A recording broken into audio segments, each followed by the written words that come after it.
नमस्कार। इस YouTube channel में मैं अभिसार शर्मा आपका स्वागत करता हूं और जैसे कि मैंने आपसे वादा किया था, मेरे इस YouTube चैनल पर खबरों का एक तूफान आ रहा है और मैं आपको हर बड़ी खबर का एनालिसिस पेश करने वाला हूं।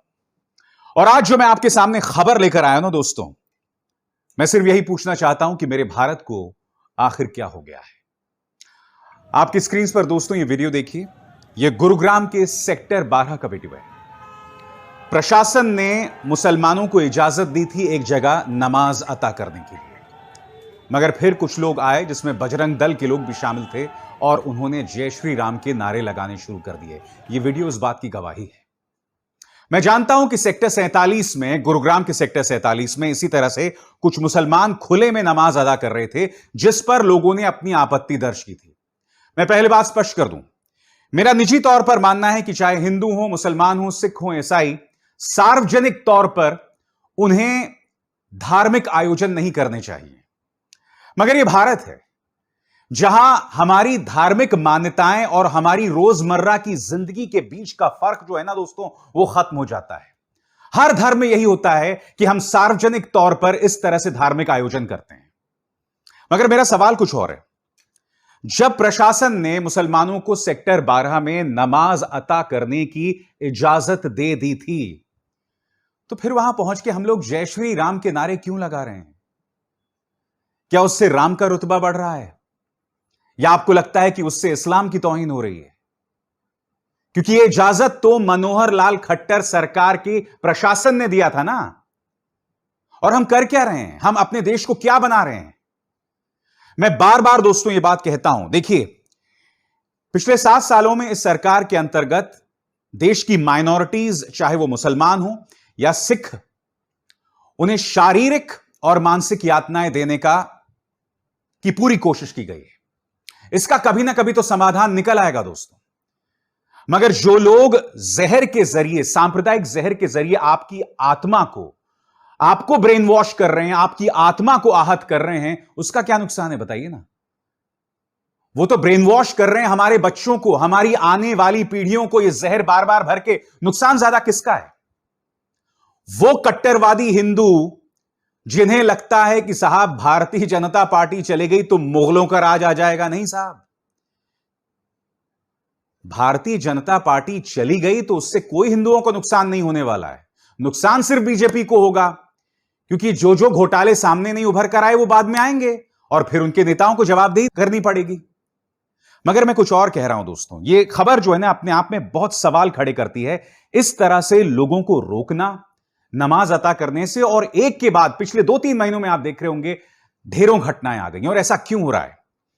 ऐसा इसलिए हो रहा है क्योंकि 5 महीने बाद उत्तर प्रदेश के चुनाव हैं और किसी भी कीमत पर सांप्रदायिक पारे को बढ़ाना है, किसी भी कीमत पर। 4.5 साल से ज्यादा हो गए हैं योगी आदित्यनाथ को, उनकी सरकार को लेकर। और कल देखिए दोस्तों, उनकी भाषा देखिए उनके ट्विटर पर। इनके पास पिछले 4.5 साल में इन्होंने क्या काम किया उसकी कोई उपलब्धि नहीं है। किस तरह की बातें कर रहे हैं मैं आपको पढ़ के सुनाना चाहता हूं और फिर आप समझेंगे कि इस वक्त समाज में चल क्या रहा है। पहला बयान। वर्ष 2007 में आजमगढ़ में अजीत राय की कॉलेज में निर्मम हत्या सिर्फ इसलिए हो गई थी क्योंकि उन्होंने वंदे मातरम गाने की बात कही। स्वतंत्र भारत में कोई सरकार, संगठन या संस्था वंदे मातरम पर रोक लगाती है तो उसे उखाड़ कर फेंक देना चाहिए। आज भी लोग मऊ दंगा भूले नहीं हैं। भाइयों बहनों, जिन लोगों ने राम भक्तों पर गोलियां चलाई, क्या आप और हम उन्हें माफ कर देंगे? सपा सरकार के शासनकाल में आतंकवादियों को मुकदमे वापस होते थे, हिंदुओं पर झूठे मुकदमे दर्ज होते थे, राम भक्तों पर गोली चलाई जाती थी और आतंकवादियों की आरती उतारी जाती थी। तो मैं आपसे सवाल पूछता हूं ना मुख्यमंत्री आदित्यनाथ, 4.5 साल आप सरकार में थे, आपने क्या कार्रवाई की समाजवादी पार्टी सरकार पर, या मुलायम सिंह यादव की सरकार थी तो उन पर क्या कार्रवाई की? आप मुझे बताइए। अब जबकि चुनाव करीब आ रहे हैं तो आपको ये तमाम चीजें याद आ रही हैं। मैं आपसे क्यों कह रहा हूं दोस्तों? क्योंकि इन्हें चुनाव जीतना है, लिहाजा ऐसी घटनाएं लगातार होंगी और इसके निशाने पर मुसलमान हैं बार बार।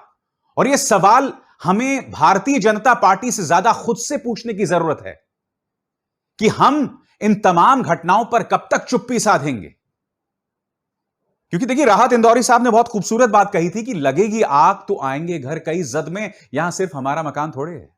और हां दोस्तों, मैंने देखा था कि गुड़गांव सेक्टर 12 में जो लोग जय श्री राम के नारे लगा रहे थे नमाज के दौरान, तो एक निहायत ही गैर जिम्मेदार मुस्लिम एक्टिविस्ट ने, और सिर्फ उसने नहीं, कई मुसलमानों ने यह अपील की कि भाई इसका हम मुंह तोड़ जवाब दे सकते हैं।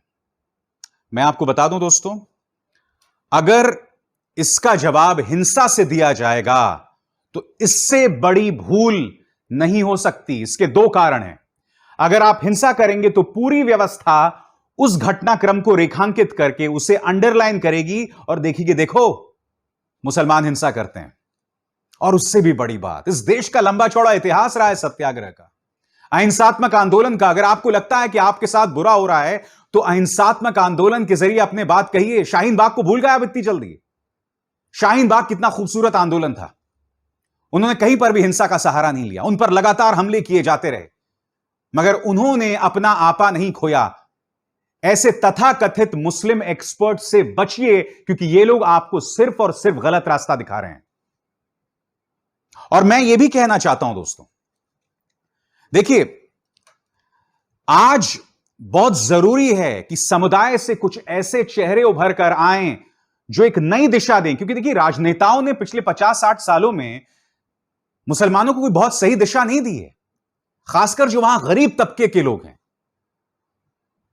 जब नसीरुद्दीन शाह कहते हैं कि मुसलमान समुदाय के कुछ लोगों को तालिबानियों का समर्थन नहीं देना चाहिए, तो मैं देखता हूं कुछ मुसलमानों को उस पर आपत्ति होती है कि आप कौन होते हैं बोलने वाले।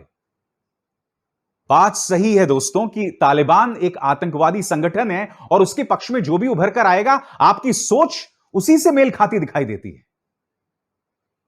नसीरुद्दीन शाह, जावेद अख्तर साहब, ये तमाम लोग मिसाल हैं सेक्युलरिज्म की। शाहरुख खान मिसाल है एक ऐसी फिल्म इंडस्ट्री की जहां पर धर्मनिरपेक्षता कूट कूट कर लोगों में भरी पड़ी है, जहां आपको इनाम दिया जाता है आपकी प्रतिभा का, इसलिए नहीं कि आप किस धर्म से जुड़े हुए हैं।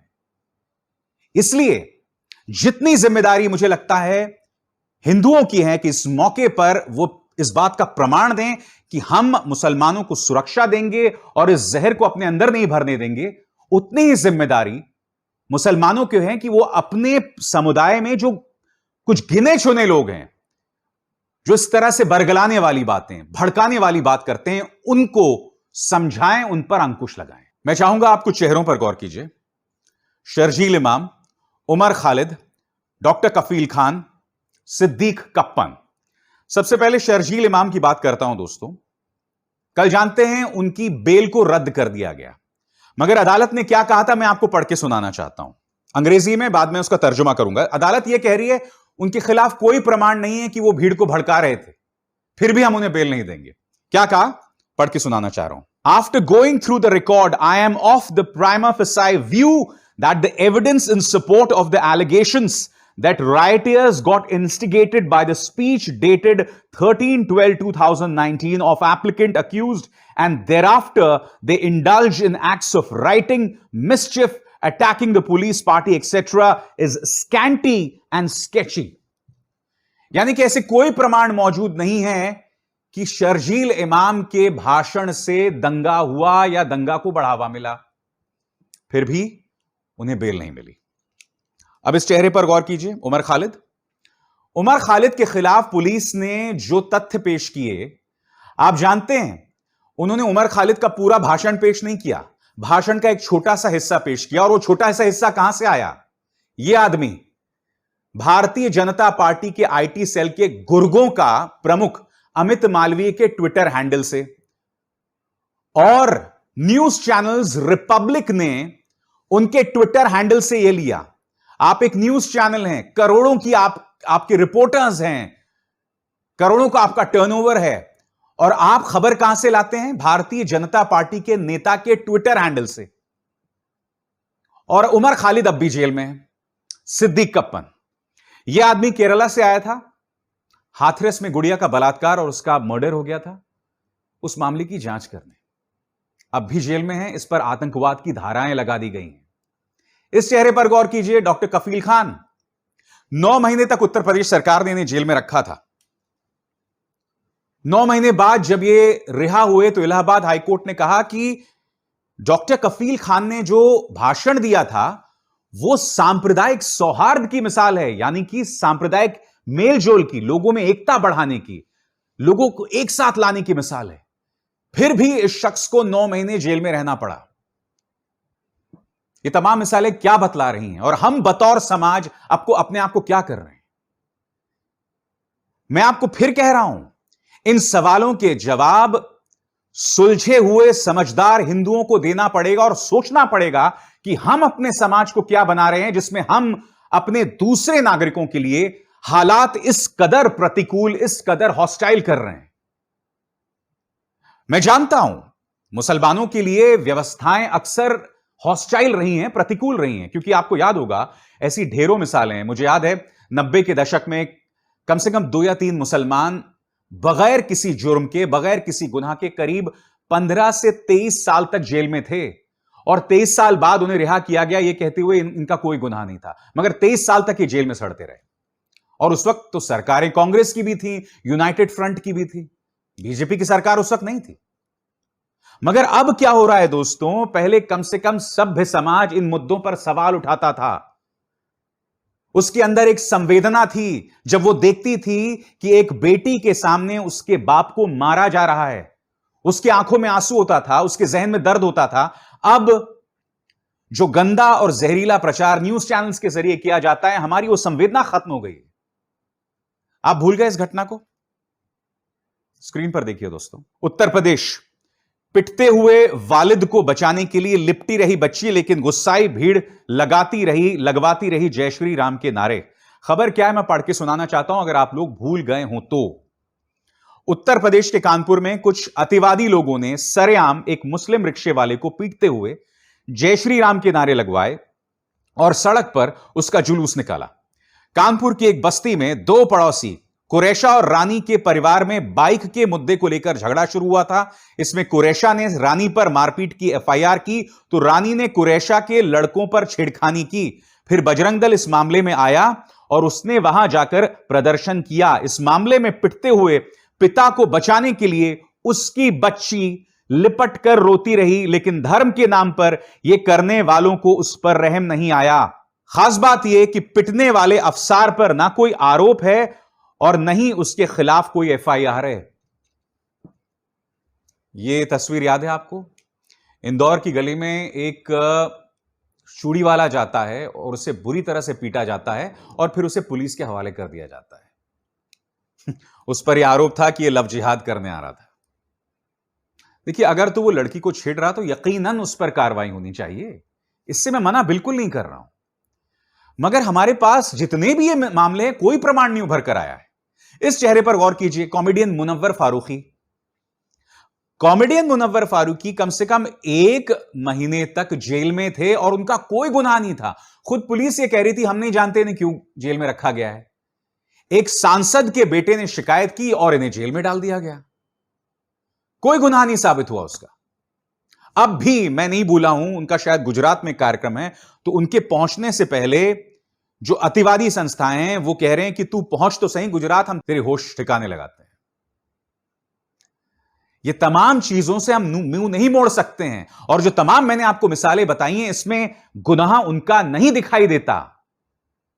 भूल गए 1 साल पहले क्या हुआ था? तबलीगी जमात, पूरे मीडिया ने, तुम्हारे जी न्यूज ने, रिपब्लिक ने, एबीपी न्यूज ने, टाइम्स नाउ ने, सब ने उनको दोषी बता दिया था। यह बताया जा रहा था कि तबलीगी जमात जो है खाने में थूक रहे हैं, नाजायज मांग कर रहे हैं पुलिस से या प्रशासन से कि हमें नॉनवेज का खाना दो। सारी बातें झूठी साबित हुई। और यह मैं नहीं कह रहा हूं, उत्तर प्रदेश पुलिस ने कहा कि जो बात इंडिया टीवी कह रहा है या इंडिया न्यूज कह रहा है यह झूठ है और कुछ नहीं। यह खुद उत्तर प्रदेश पुलिस कह रही थी।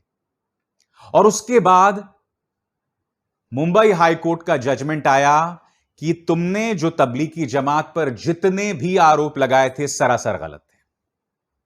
और यही नहीं, सुप्रीम कोर्ट ने भी कहा था, याद है आपको? सुप्रीम कोर्ट ने कहा था कि तबलीगी जमात पर जिस तरह से मीडिया ने हमला किया है, मीडिया ने अभिव्यक्ति की आजादी का नाजायज फायदा उठाया है। यह सुप्रीम कोर्ट के बयानात थे। मैं आपसे फिर कह रहा हूं, मैं जानता हूं इस वीडियो को देखने के बाद कई लोग कहेंगे कि तू मुस्लिम परस्त है, मुस्लिमों के पक्ष में बात करता है। नहीं, ऐसा कुछ नहीं है साहब। मैं मुस्लिमों के पक्ष में जद्दोजहद नहीं कर रहा हूं। मैं सिर्फ पत्रकार होने के नाते आपके सामने कुछ तथ्य रख रहा हूं जिस पर आपको गौर करना चाहिए। और अगर मैं जद्दोजहद कर रहा हूं तो मुसलमानों के लिए नहीं। अब मैं आपको एक बात बताने वाला हूं जिसे सुनकर आप हैरत में पड़ जाएंगे। मेरी जद्दोजहद हिंदुओं की आत्मा बचाने के लिए है, क्योंकि जैसे कि कार्यक्रम की शुरुआत में मैंने आपको बताया कि इनका पूरा प्रयास है कि हिंदुओं को भड़काओ, हिंदुओं को डराओ कि तुम पर अत्याचार हो रहा है और अगर हम चले गए तो मुसलमानों का राज हो जाएगा। यानी कि 2014 से पहले हिंदू में कभी डर नहीं था, हिंदू धर्म कभी खतरे में नहीं था। मगर 2014 के बाद जब हिंदू हृदय सम्राट सत्ता में आए, उसके बाद से हिंदू धर्म खतरे में आ गया। अजीब बात नहीं लगती आपको? क्योंकि मेरा तो यह मानना था कि भाई हिंदू हृदय सम्राट जब सत्ता में होंगे तो हिंदुओं में एक आत्मविश्वास आएगा, हिंदू जो हैं खुले जहन से, खुले दिमाग से काम करेंगे। अगर आपको लगता है कि वाकई हिंदुओं पर अत्याचार हुआ है तो कम से कम हिंदुओं की सरकार या हिंदू हृदय सम्राट की सरकार में कम से कम हमारा दायरा सोचने का बढ़ना चाहिए, हमारा बड़ा दिल होना चाहिए। मगर आप क्या कर रहे हैं? आप उस जहरीले प्रोपेगेंडा का शिकार बन रहे हैं। आप खुद तो अपनी जिंदगी बर्बाद कर रहे हैं, मगर आप अपने बच्चों को भी नहीं बख्श रहे हैं। वही जहर जो आप इस टेलीविजन पर देखते हैं, वही जहर आपके बच्चे जो हैं वो सीख रहे हैं। आने वाली पीढ़ियां बर्बाद हो रही हैं।